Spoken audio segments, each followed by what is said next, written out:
ये भूमि साधारण नहीं है, ये संगम है जहां आस्था स्नान करती है और परंपरा सांस लेती है। माघ मेला, लाखों श्रद्धालु, सैकड़ों अखाड़े और वही परंपरा जो सदियों से संतों को सबसे आगे रखती आई है। लेकिन इस बार कुछ अलग हुआ।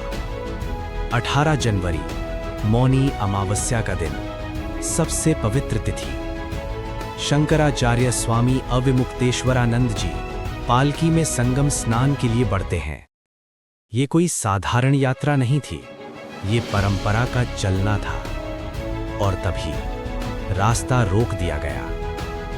कहा गया भीड़ बहुत है, सुरक्षा कारण है। लेकिन सवाल ये नहीं था कि रास्ता क्यों रोका गया, सवाल ये था किसे रोका गया। आरोप सामने आए कि उनके साथ आए शिष्यों, बटुकों और ब्राह्मणों के साथ धक्का मुक्की हुई। कुछ दृश्य सामने आए और उसी पल आस्था को ठेस लगी। ये सिर्फ एक संत का अपमान नहीं माना गया, ये उस मर्यादा पर सवाल था जिस पर सनातन टिका है। शंकराचार्य ने कोई उग्र विरोध नहीं किया, कोई नारा नहीं, कोई हंगामा नहीं। उन्होंने बस वहीं बैठना चुना, धरने पर। 10 दिन, ठंड, भीड़, दबाव, लेकिन संत टस से मस नहीं हुए।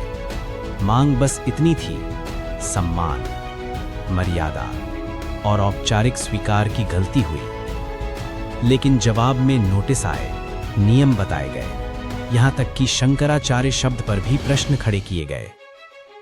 अब सवाल और गहरा हो गया। क्या नियम परंपरा से ऊपर है या परंपरा ही नियमों की आत्मा है? देश भर में चर्चा फैल गई। संतों ने कहा, यह व्यक्ति का नहीं, संस्था और परंपरा का अपमान है। राजनीति गरमाई, बयान आए, लेकिन संगम किनारे बैठा संत अब भी शांत था। और फिर वो पल आया। शंकराचार्य ने माघ मेला छोड़ दिया, बिना संगम स्नान किए, भारी मन के साथ। जिस संगम पर परंपरा कभी नहीं रुकी थी, वहां उस दिन परंपरा ठहर गई। आज भी गंगा बह रही है, यमुना बह रही है, संगम वैसा ही है। लेकिन सवाल अब भी खड़ा है, अगर शंकराचार्य को रोका जा सकता है तो परंपरा कितनी सुरक्षित है? क्योंकि अपमान अगर चुपचाप सह लिया जाए तो इतिहास उसे भूल नहीं मानता, वो उसे दोहराव बना देता है।